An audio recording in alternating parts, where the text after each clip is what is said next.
Igitondo cyiza kuri mwese. Uyu munsi ni tariki ya 11 z'ukwezi kwa 12 2025.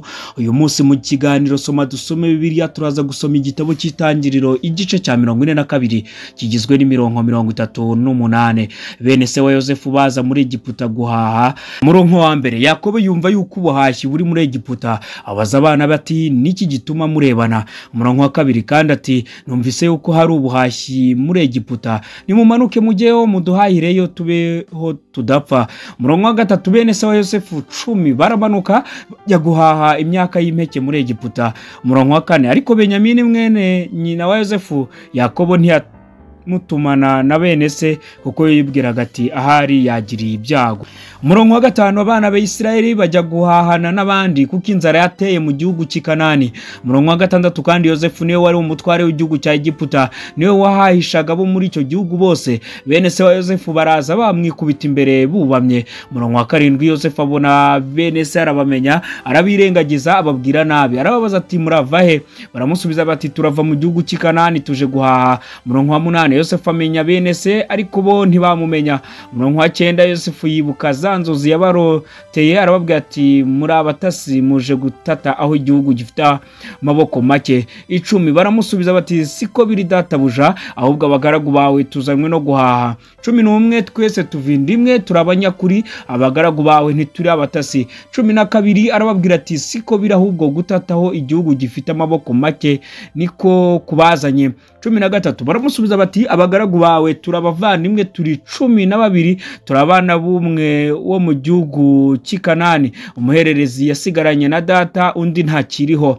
14 Yosefu arababwira ati icyo nicyo nababwiye nti muri abatasi. 15 iki nicyo kizabahakanira, ndahiye ubugingo bwa Farawo uzava hano umuhererezi wanyataje. 16 mutume umwe muri mwe azane muri umuna wanyu namwe murabohwa, amagambo yanyu ageragezwe yuko muri abanyakuri, nibitabi bityo ndahiye ubugingo bwa Farawo muri abatasi. 17 bose abamaza mu nzu y'imbohe iminsi 3. 18 ku munsi wa gatatu Yosefu arababwira ati mugenze mutya mudapfa kuko nubaha Imana.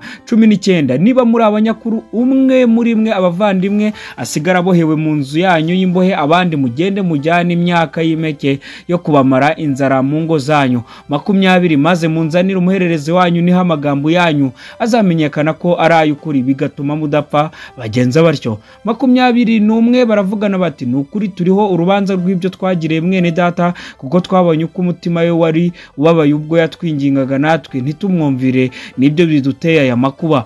22 Rubeni arababwira ati sinababwiye nti mwe gukora icyaha kuri uwo mwana mukanga kunyumvira, nicyo gitumye amaraso ye adushakirwaho. 23 ntibamenya yuko Yosefu yumva ibyo bavuga kuko yavugirwaga n'umusemyi. 24 abatera umugongo abasigaho ararira, abagarukaho avugana nabo kuramo Simiyoni amubohera mu maso yabo. 25 Yosefu ategeka ko buzuriza imyaka y'impeke mu masaho yabo, kandi ngo basubize ifeza y'umuntu wese mu isaho ye, kandi babahe n'impamba babagirira batyo. 26 bahekesha indogobe zabo ihaho ryabo bavayo.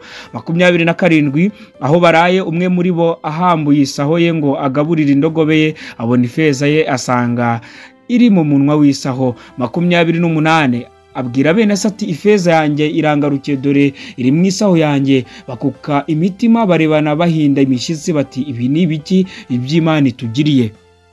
Yakobo yanga kohereza Benyamini. 29 basohora kuri se Yakobo mu gihugu cy'Ikanani, bamubwira ibyabayeho byose bati 30 umugabo ukomeye utwara icyo gihugu yatubwiye nabi akeka yuko turi abatasi babatata. 31 natwe turamubwira tuti turi abanyakuri ntituri abatasi. 32 turabavandimwe turi 12 dusangiye data umwe ntakiriho, umuhererezi yasigaranye na data mu gihugu cy'Ikanani. 33 umugabo ukomeye utwara icyo gihugu aratubwira ati iki nicyo kizambwira ko muri abanyakuri, ni munsigira umwe muri mwe abavandimwe mujyane ibyo kubamara inzara mu ngo zanyu mugende. 34 munzanire umuhererezi wanyu niho nzamenya yuko mutari abatasi ahubwo ko muri abanyakuri nanjye nzabaha mwene so kandi muzatunda mu gihugu. 35 basutse ibyo mu masaho yabo babona igipfunyika cy'ifeza cy'umuntu wese kiri mu isaho ye, bona se babonye ibipfunyika byabo baratinya. 36 se Yakobo arababwira ati mungize inshike, Yosefu ntakiriho, Simiyoni ntariho, none kandi murashaka kunkuraho na Benyamini, ibyo ni nge bibayeho byose. 37 Rubeni abwira se ati nintamukugarurira uzica abahungu banjye bombi, mu mpenda mwishingiye nzamukugarurira. 38 aramusubiza ati umwana wanjye ntazajyana namwe kuko mwene nyina yapfuye akaba asigaye ari ikinege, yagiriraga ibyago mu nzira muzacamo, muzatuma imvi zanjye zimanukana ishavu zijya ikuzimu. Iki ni igice cy'itangiriro cya 42. Turabashimiye cyane, nababwiye ngo reka dushyire imbere gukiranuka. Mugire umunsi mwiza.